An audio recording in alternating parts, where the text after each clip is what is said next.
ومن يضلل فلا هادي له. نشهد أن لا إله إلا الله وحده لا شريك له ونشهد أن محمدا عبده ورسوله. اللهم صل وسلم على سيدنا وحبيبنا وشفيعنا وذخرنا ومولانا ورسولنا المصطفى سيدنا رسول الله صلى الله عليه وسلم وعلى آله وأصحابه ومن تبعه بإحسان إلى يوم المعاد. أما بعد. قال الله تعالى في كتاب الكريم بعد أعوذ بالله من الشيطان الرجيم سبحانك لا علم لنا إلا ما علمتنا إنك أنت العليم الحكيم. وقال أيضا رب اشرح لي صدري ويسر لي أمري واحلل عقدة من لساني يفقه قولي. أما بعد. وقال النبي صلى الله عليه وسلم إذا مررتم برياض الجنة فارتعوا فيها. فقيل له وما رياض الجنة؟ قال مجالس الذكر أو كما قال رسول الله صلى الله عليه وسلم.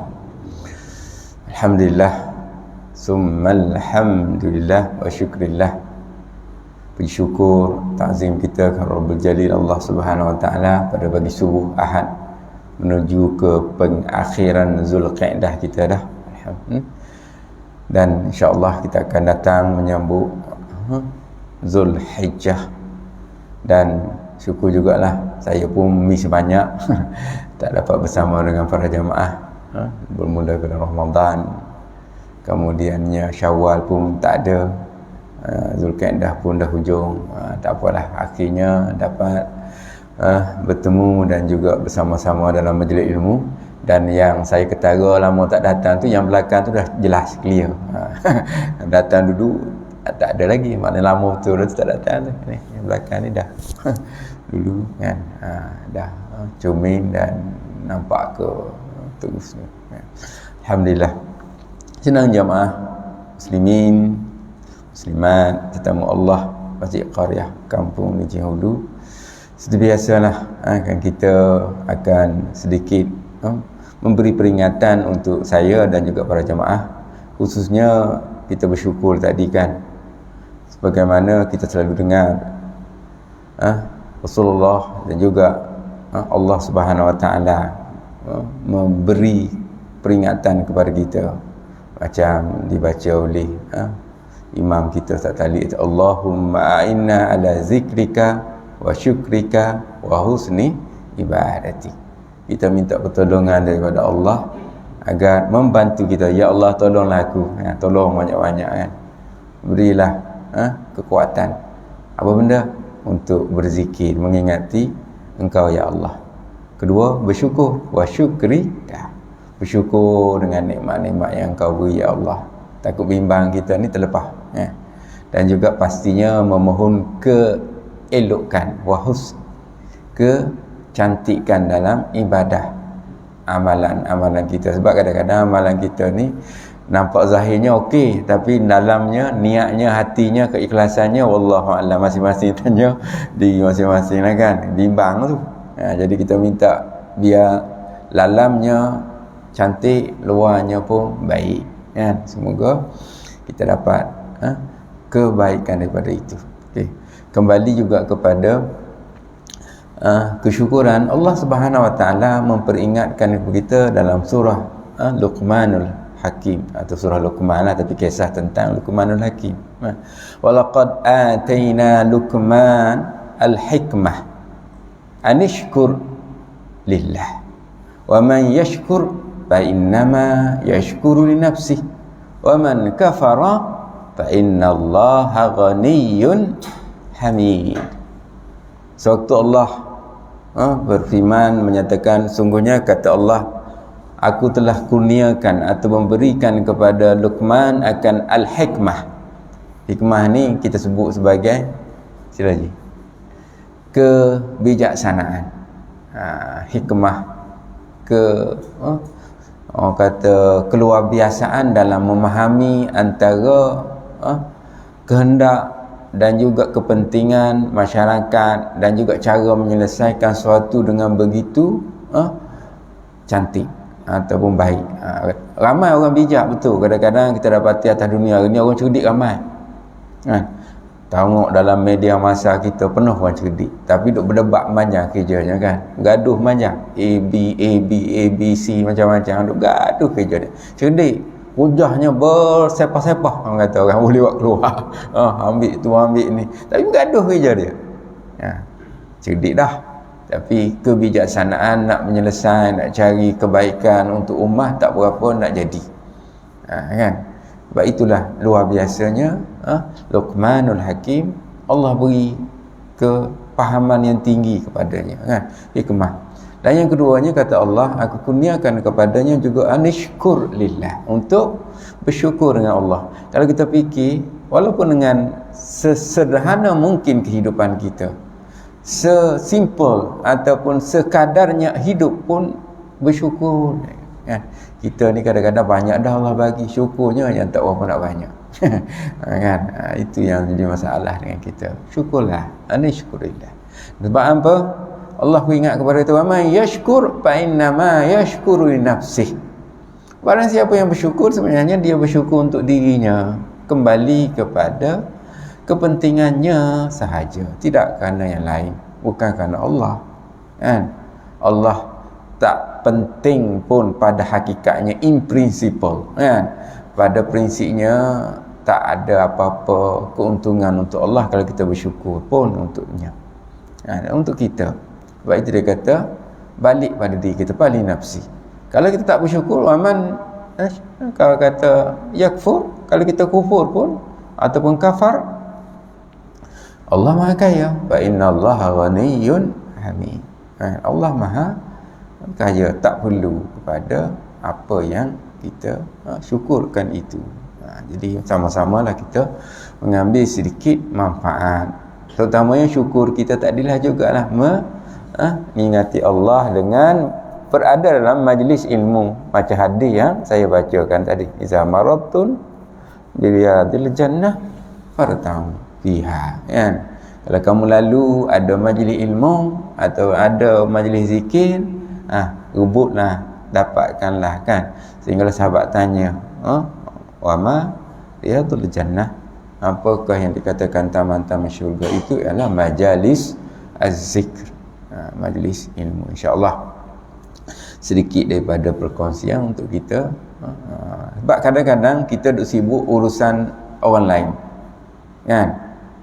Sebab itulah kita sering kali diperingatkan supaya tuba, cukuplah, untunglah bagi orang yang sibuk syaghalat, sibuk dengan urusannya sendiri, dengan dosa dia, dengan keburukan dia, dengan kejahatan dia mungkin, ataupun dengan kekurangan dirinya, uyubina, daripada duk sibuk dengan kekurangan dan juga keburukan orang lain.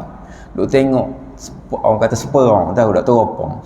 Seperang hak orang je manjang, tengok orang tu tak kenal, orang ni tak baik, orang tu salah, orang ni tak baik, semua duk seperang hak orang. Duk seperang diri jawab apa nak jadi, banyak duk tengok orang. Sedangkan yang kita tahu, yang menyelamatkan kita adalah urusan kita. Pada prinsipnya begitu. Sebab itulah para ulama duk tekan sangat, kita jaga diri kita sebaik mungkin, supaya kita maafkan orang, ampunkan orang, buat baik pada orang. Itu adalah hak kita. Hak orang pada kita, kita lepaskan ataupun kita biarkan.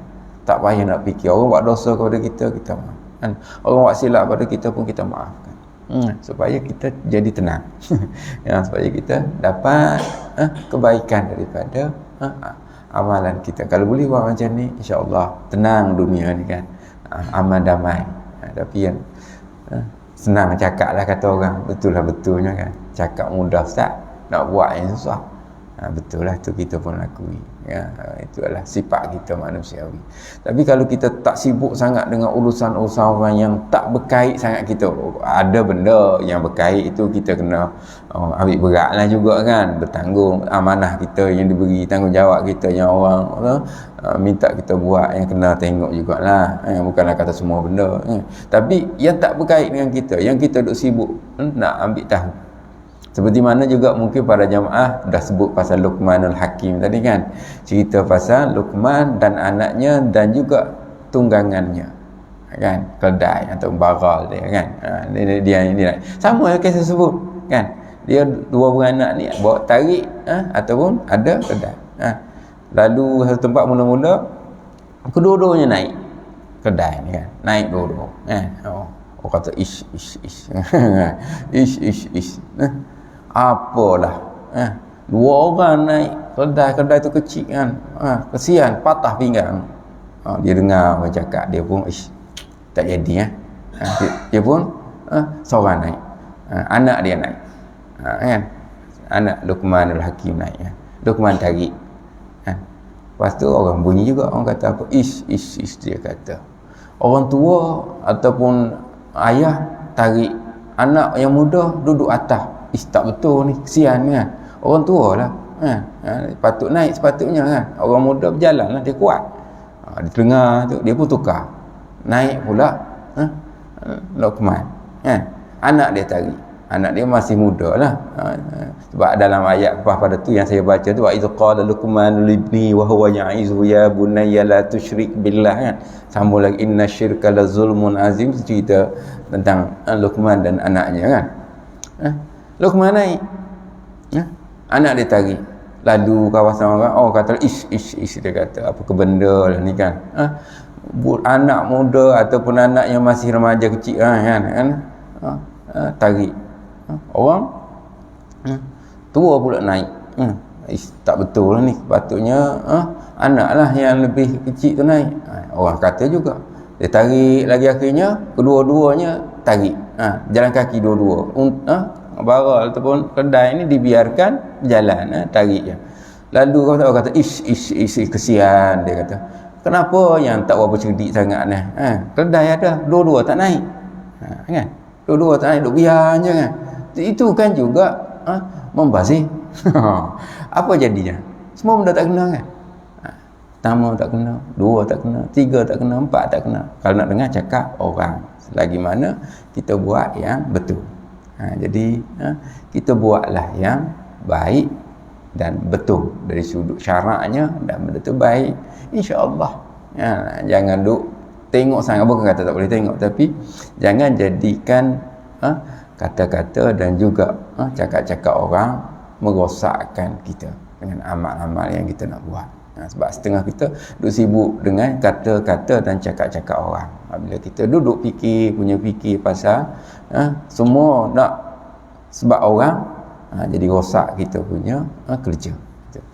Muslimin sidang jamaah muslimat tetamu Allah, insya-Allah kita nak sambung bab lama. Kita pun masih lagi bercerita pasal az-zikru juga, zikir. Sebab membahaskan tentang banyak sangat kelebihan, kebaikan dan juga keindahan zikir, kemuliaan. Sebab sekarang ni seolah-olahnya kita sedang bercerita tentang fadilat ni. Dan daripada yang pertama sampai sekarang kita dah masuk yang ke-30. Fadilat zikir ni banyak sangat. Sebab itulah zikir ni sesuatu yang kita tak boleh biarkan berlalu masa kita tanpa kita berzikir. Cuma saya dah ceritalah tentang zikir itu banyak kaedah, lisan ada, hati ada kan, amalan ada kan. Sebab apa-apa yang tunduk dan patuh dengan perintah Allah boleh jadi zikir, mengingati Allah. Allazina yazkurunallaha qiyaman wa qu'udan wa ala junubihim wa yatafakkaruna fi khalqis samawati wal ard rabbana ma khalaqta hadza batila subhanaka faqina azabannar. Kan itu. Jadi semua baring kita kan duduk kita, kan, diri kita. Yang pentingnya kita mengingati Allah dalam semua keadaan.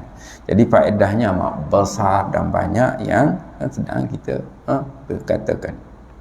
Cuma dalam agama ni, satu perkara mungkin juga para jemaah kena ingat saya juga, terutamanya ialah apabila kita bercerita tentang amal, yang lebih utama kalau kita tak mahu beramal, jangan buat tak baik ataupun stop daripada keburukan, berhenti daripada kejahatan, kan? Ataupun tinggalkan keburukan.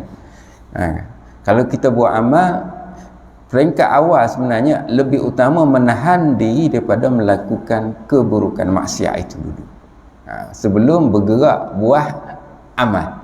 Itu lebih aula di sudut susunan amalan, kan? Contohnya lah, kalau kita tak mampu bercakap baik, baik diam itu adalah baik. Sebelum kita, kalau kita bercakap banyak, kita kadang-kadang mengata orang banyak ataupun fitnah orang banyak, mengumpat orang banyak, itu lagi tak baik. Baik kita stop, berhenti. Sebab itulah hadis-hadis sebut tentang kepentingan diam. Diam ni penting. Sehinggalah hadis sabdakan oleh Rasulullah SAW, man samata najah, barang siapa yang diam, dia beruntung, berjaya. Ataupun dalam hadis yang man kana yu'minu billahi wal yaumil akhir falyaqul khairan aw liyasmut aw liyaskut. Barang siapa yang beriman kepada Allah dan hari akhirat, sama ada dia kata-kata yang baik, dia bercakap benda baik, ataupun dia diam ataupun senyap. Sebab itulah timbul satu orang kata kata-kata yang, walaupun ni cerita pada bulan Ramadan lah, kan, yang menyebutkan bahawa tidur itu ibadah, kan, yang dulu-dulu, kan, walaupun hadis itu tidak dikatakan hadis, kan, ada yang kata dhaif jiddan, dhaif. Tidur adalah ibadah tu, bulan Ramadan pakat tidur, tapi pada prinsip maknanya betul, iaitu daripada kita bercakap benda tak baik, kita tidur sebenarnya, betul tak? Baik kita tidur daripada kita duk mengatakan orang, duk cerita orang ataupun buat benda, tidur kita dah habis cerita, tidur mana nak kata kat orang, nak tahu dalam tidur kata orang juga parah jawab dia meninggal, tidur. Sebab apa? Sebab nak menjaga itulah, kan, daripada kita, kalau kita tak mampu cakap baik dia. Dan saya kadang-kadang terasa sangat, sebenarnya saya begitu suka tengok orang yang pendiam, yang tak banyak cakap. Saya tahu, saya dalam hati lah, bagusnya dia tak banyak dosa. Dalam hati saya lah tengok orang yang pendiam. Saya terasa, sebab saya banyak cakap, kadang-kadang jumpa orang cakap, kadang-kadang kita rasa, baguslah dia. Saya yakin dengan diamnya itu dia tak banyak buat dosa. Saya rasa lah, dia rasa zahir kita. Sebab dia tak kata kat orang, dia tak pernah senyapnya. Kalau cakap pun kita tanya sepatah, jawab sepatah. Walaupun nampak macam tak baik, orang kata, pendiam lah dia tak baik. Mungkin dari satu sudut lah, tapi dari satu sudut saya rasa dia lah orang yang baik, sebab dia tak pernah cakap benda tak baik pada orang, betul? Selamat dia, insyaAllah, dalam hati saya lah. Itu.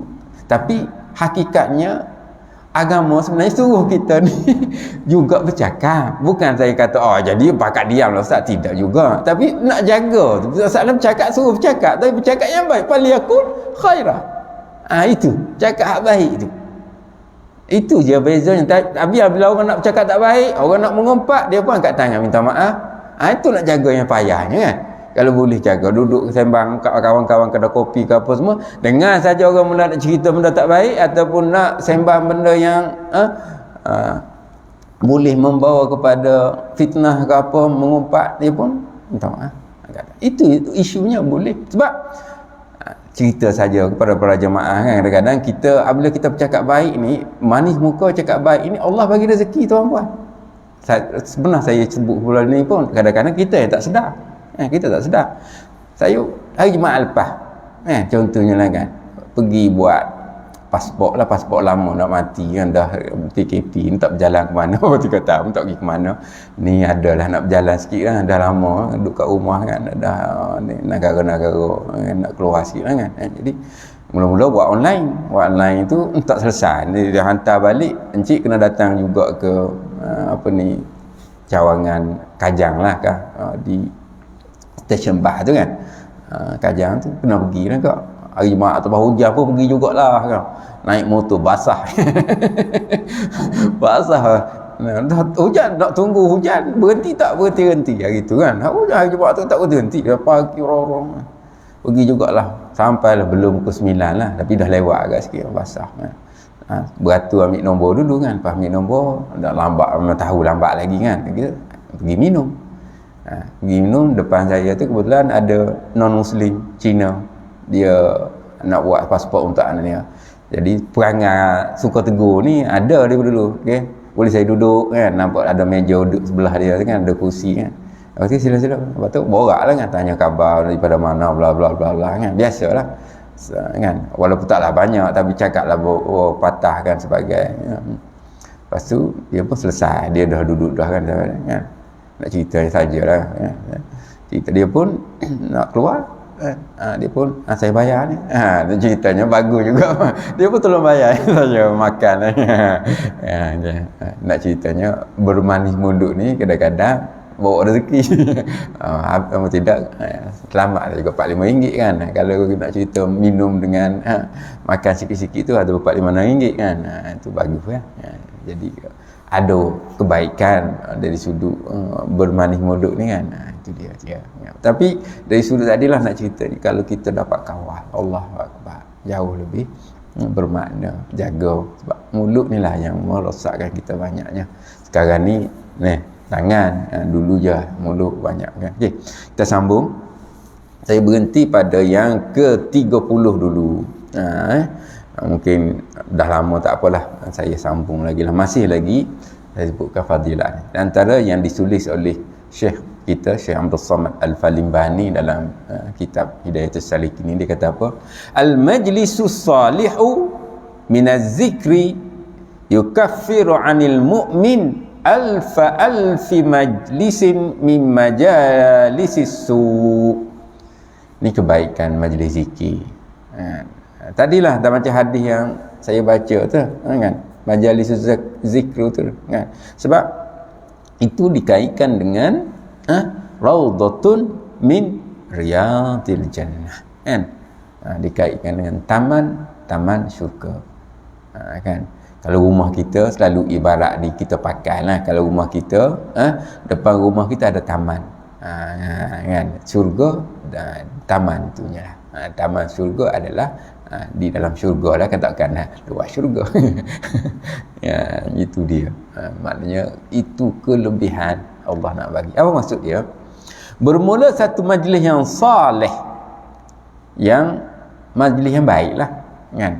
Sebab itu kita sebut anak yang salih, anak yang baik kan. Majlis yang baik, majlis yang ada keberkatan, ialah minaz zikri.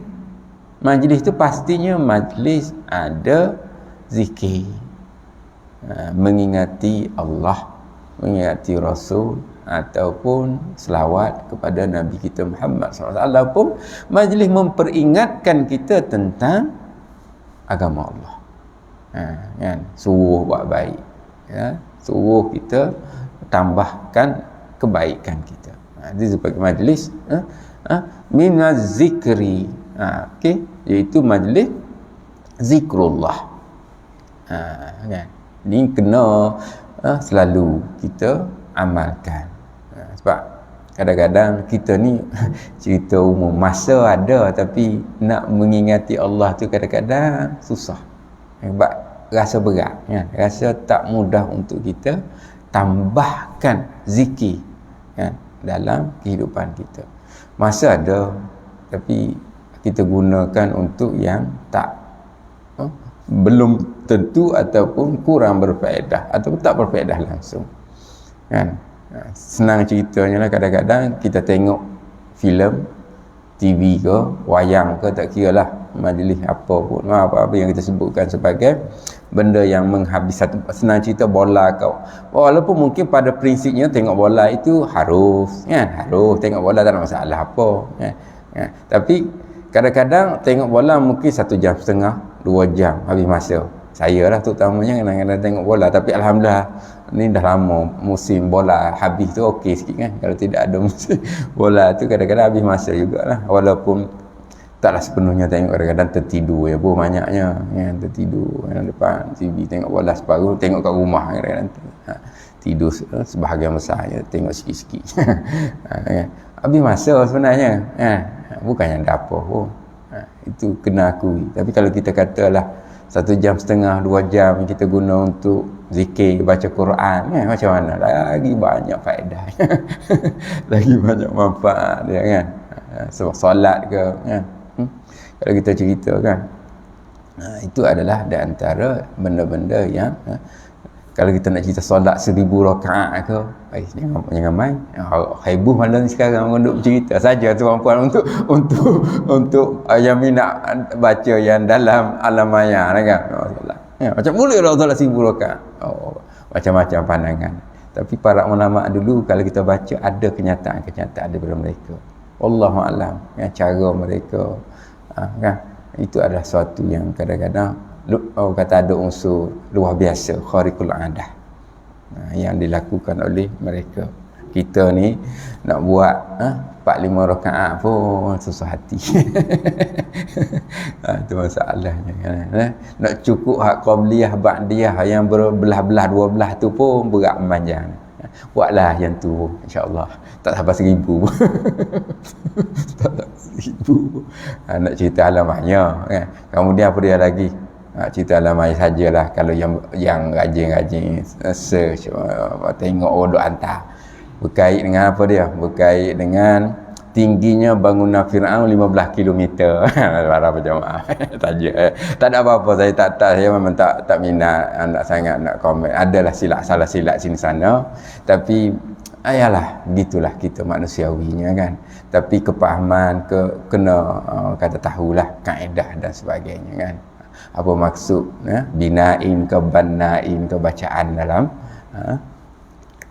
orang kata bahasa Arab lah bahasa itu saja untuk segar mata. Carilah kalau minat betul logik sebab secara hakikatnya bangunan yang tinggi sekarang ni adalah bangunan Burj Al Khalifah, tingginya 1 kilo 1000 meter kan, 1 kilo tinggi tu pun nak buat payah dah tu.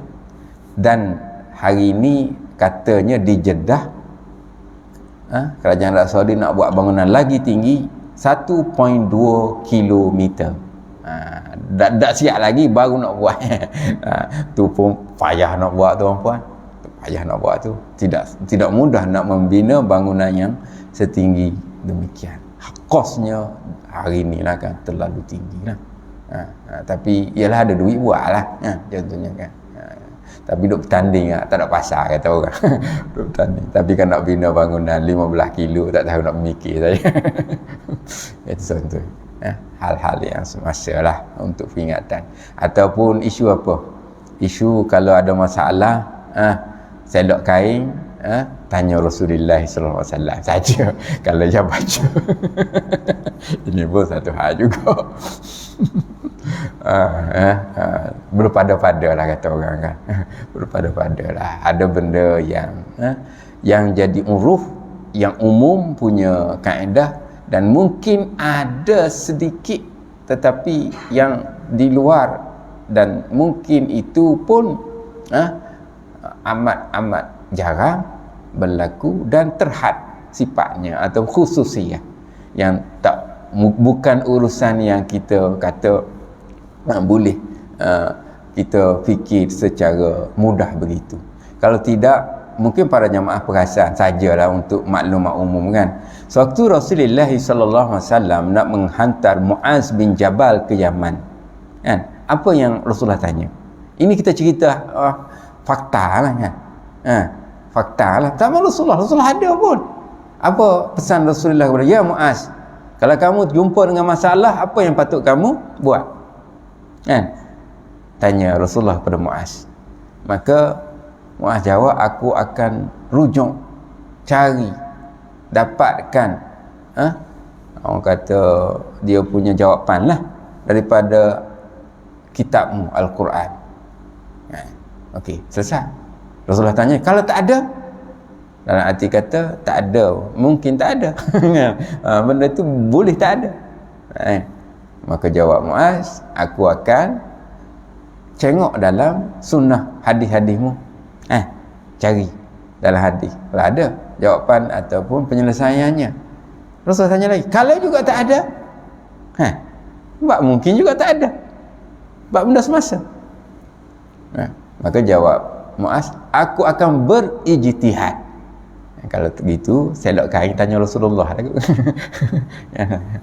Cerita je kan. Tidak kan? Rasulullah kan? Maka jawab, Muaz, aku akan berijtihad. Ijtihad. Cari jawapan dengan akal untuk menyelesaikan masalah. Maka Rasulullah apa? Rasulullah tepuk dada. Muaz, betul. Inilah. Agamanya begitu. Kan? In principle-nya begitu. Kan? Tidak orang kata Allah alam lah kan. Kadang-kadang benda-benda pelik lah kan. Itu adalah kita kena faham kaedah lah kan? Agama kita. Banyak lagi nak cerita khas masa. Semalam saya dengar perdebatan dialog antara Salman Ali. Kalau yang minat sebab saya kadang-kadang malam pun tak ada kerja ke mana. Lalu ni kaki saya ada sikit tak berapa sihat. Biasa kayu bersikal ataupun ada aktiviti ni tak berapa nak boleh nak jogging pun tak berapa sihat. Jadi ada masa duduk kat rumah dengar lah kan. Kalau yang minat juga dengan aku. Tu pun satu hal lagi bab tarikat Naqsyabandiyah Al-Aliyah. Kalau nak tahu jugalah. Kalau nak tahu. Sebab kebetulan ada sikit hubungan dengan saya. Tapi dulu dah lama lah saya pun tak nak itu sangat lah. Sebab salah seorang daripada student PhD saya buat tesis tentang Syekh Nazim Al-Haqqani ataupun Al-Qubrusi di Cyprus. Asal Syekh Nazim dari Cyprus. Al-Qubrusi atau Haqqani. Dia buat PhD tentang Syekh Nazim lah. Jadi saya betul babik panjang juga ceritanya. Stop situlah, saya pun tak minat lah. Tak apa. Kalau cerita personal lah, kita saya malas nak cerita. Ada video ni masalah juga nanti. Pernah. Saya ada pengalaman panjang juga. Aduh kata. Itu berkait dengan personal saya lah. Pernah berlaku. Okey. Itu sebab saya dengar juga ada hubungan tadilah nak tahu hujah-hujah daripada kedua-dua pihak, sama ada yang menyokong maupun yang menentang. Dalam kes ni Salman Ali berpegang pada pendirian hak lama lah senang, sebab isu ni ada hubungan dengan Majlis Fatwa Kebangsaan pada tahun 2012 dahulu pernah memfatwakan ajaran ini menyeleweng. Itu fakta dulu sebelum pergi yang baru. Yang baru di reverse pun dia kaitkan dengan mana-mana yang tidak menyalahi ahli sunnah wal jamaah. Quote and quote. Itu ada inilah yang terbaru. Kalau minat boleh tengoklah. Itu berkait dengan itu. Jadi Salman cenderung untuk berpegang dan juga merujuk kepada kitab buku yang berkait dengan Syekh Nazim yang dinafikan oleh kumpulan ARG Aswaja, Dr. Ungku, bahawa itu bukan sumber daripada.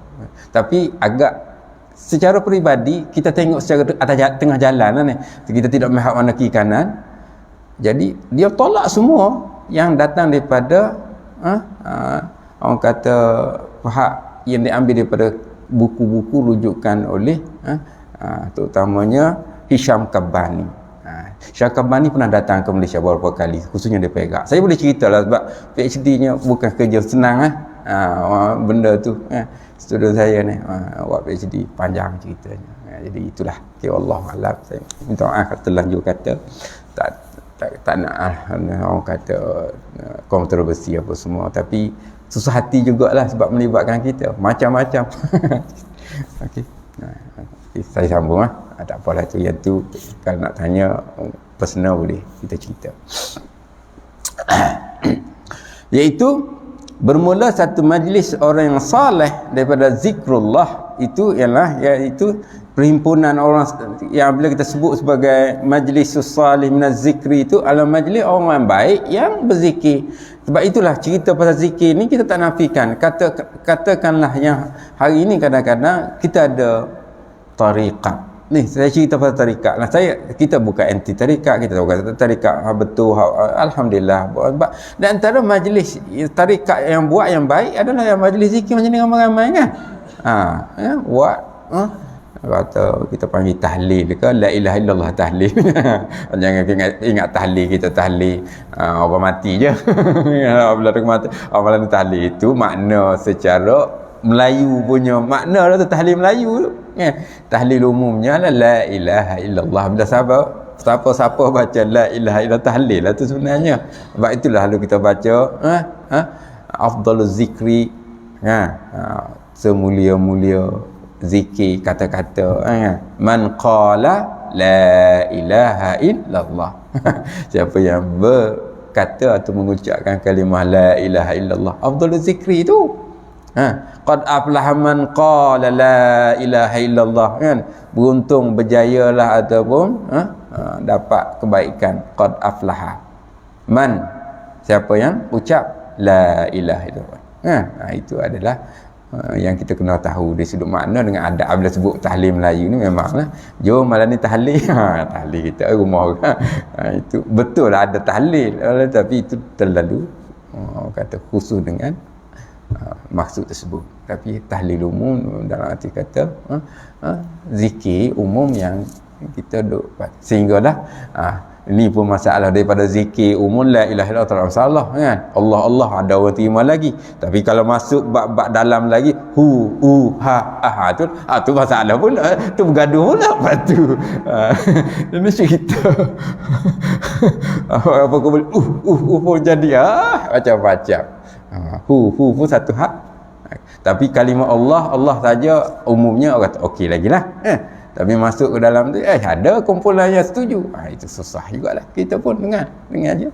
Ini cerita berkait dengan pandangan-pandangan pendapat macam-macam lah. Itu dia. Okey, yang duduk berzikir, orang yang saleh yang duduk berzikir, iaitu apa benda kalau disebutkan kelebihannya di sini kan, menghapuskan daripada orang mukmin. Yukafir ni macam kafarah lah. Selalu kita kata bayar kafarah kan, sebab nak hapuskan. Kita buat salah ataupun ada kesalahan, kesilapan, dengan ada yang kafarah macam dia hapuskan. Itu sebab itu namanya kafarah. Yukafir kan, dia akan menghapuskan, dia akan menolak kita punya kesilapan. Dia kata kesilapan mukmin daripada orang mukmin itu alfa alfin, ribu darat ribu. Bahasa Arab alfa alfin tu ribu darat ribu lah ya. Tapi ini bukan hadis, bukan apa, ni nak ceritanya kelebihan umum. Bukanlah kita kata maksudnya alfa alfin majlisin minaz-zikr. Kalau diterjemahkan oleh penulis alfa alf, seribu ni akan jadi sejuta. Seribu darat seribu sejuta kan. Seribu darat seribu dia akan jadi sejuta. Bermakna sejuta. Ya. Kelebihan dia. Alfa alfin, seribu darat seribu, majlis min lebih baik daripada majlis perhimpunan orang yang duduk yang sebut majlis asu. Majlis buat tak baik lah. Su ni tak baik kan, macam kita kata su'ul khatimah lah kan. Penutup atau penamat yang tak baik kepada hidup kita, itu majlis su'ul khatimah. Jadi juta kali lebih baik daripada majlis yang tak ada faedah tu kan. Sebab itu duduk dalam majlis macam hari kita sekarang ni lah adalah terlalu mulia di sisi Allah Subhanahu Wa Taala, kerana mengingat lebih-lebih lagi dalam rumah Allah kan. Majlis zikir mungkin boleh buat juga di tempat lain, tetap sama kan. Majlis zikir tak sama duduk di luar dengan, contohnya kita buat majlis ilmu di dewan lain, kelebihan dalam masjid jangan tak sama. Kita kena tahu. Jadi itu kelebihan. Macam juga kita pernah dengar satu ceramah seorang ustaz berkait daripada Indonesia, seingat saya, tentang kelebihan solat berjamaah di masjid. Tahu tak? Yang mungkin para jemaah perasan tak perasan tahu, mungkin yang perasan alhamdulillah lah. Katakanlah kita datang solat, tok imam jadi tok imam tak khusyuk lah buat ibarat. Kan? Tak khusyuk. Hanyut lah semayang. Tok imam pun hanyut juga orang. Boleh berlaku. Tak, jangan duk kata tok imam khusyuk tak betul, tak semestinya lah. Kalau alhamdulillah lah. Katakanlah gitu. Allah akan tengok, malaikat akan tengok makmum belakang. Kan? Kalau katakanlah makmum tak ada seorang yang saf pertama tak ada juga yang khusyuk untuk Allah terima ibadah, pindah pada saf kedua. Katakan saf kedua ni pun tak ada seorang juga khusyuk, pindah saf tiga. Oh, jangan main. Itu kelebihan rumah Allah, masjid jamaah sini. Tengok tu yang saf ketiga tak ada juga, sebab habislah 3 saf yang kita ada. Tapi Allah akan terima kerana masjidnya. Ingat, ibadah kita, solat jamaah kita, itu kerana rumah Allah. Tak ada seorang pun, tapi kerana di rumah Allah, Allah bagi. Nampak beza. Kalau kita semayang ke rumah seorang-seorang tak khusyuk, wallahu a'lam, habislah. Ni Allah terima. Tapi kita buat anda yang orang kata become worse tu, paling teruk tu. Kata salah seorang buat khusyuk lah dalam ramai-ramai. Saf pertama tak ada, saf kedua tak ada, saf ketiga tak ada, habis dah sah. Itu kita cerita paling teruk lah tu. Takkan lagi tu kot pada akal biasa kita. Kalau ada 30 jemaah kan, 25-20 jemaah, tapi Allah tak terima kerana di rumah Allah solat kita. Ambillah pengajaran. Sebab itu kena datang masjid, walaupun nampak macam biasa, kelebihannya ya, itu kita kena yakin. Dia kedudukannya kemuliaan, tapi oleh kerana jemaah di tempat itu masih dianggap sebagai rumah Allah. Walaupun sebab istilah je, musalla, surau, ini adalah istilah yang boleh kita nak beriktikaf ataupun tidak saja. Itu istilahnya. Sebab negara Arab dia sebut masjid, artinya tempat sujud, rumah Allah. Tapi cumanya kalau kita nak sebut di Malaysia malah ada surau. Cumanya bezanya nanti untuk kita beriktikaf, itu lain. Sebab ada ulama berbeza pandangan tentang tempat beriktikaf yang mesti hidup 5 waktu fardu sehari semalam. Itu baru boleh nak beriktikaf. Kalau contohnya ke musola kita tak hidup kan, tengah hari zuhur mungkin asar orang kerja, adalah subuh insya tak ada orang, itu maksudnya tak boleh nak iktikaf. Dari sudut iktikaf, itu beza di situ. Tapi oleh kerana kita solat tu ramai, tetap juga kemuliaan solat berjamaah itu tetap diberikan dan insya-Allah dapat. Itu bezanya begitu. Bukan kerana itu. Jadi nak ceritanya adalah keutamaan. Yang kadang-kadang ramai orang tak apalah, yang penting semayang. Tidak. Ataupun kata yang lelaki lah terutamanya kan, tak apalah, jemaah kat rumah dah lah dengan bini. Tak sama juga. Kelebihan itu tak sama. Jadi kalau yang lelaki, kalau ada masa, yalah, bukanlah, tapi kadang-kadang okey je. Kadang-kadang untuk kita dalam keluarga kita nak solat berjemaah, kerana nak buat majlis, kita ada usrah dalam keluarga kita, mula isyak, itu tak apalah. Okay. Dah ada rekod dah. Dia menunjukkan masa habis dah tu. Okey, saya berhenti. Insya-Allah kita akan sambung pada pertemuan akan datang. Saya akhiri dengan lafaz yang mulia. Aqulu qali hadza wa astaghfirullahal azim li wa lakum wa lisa'iril muslimin wal muslimat wal mu'minin wal mu'minat fastaghfiruhu fa yaghfirul mustaghfirin wa ya najat ta'ala. Assalamualaikum. Halo. Haji. Ada salah tekan.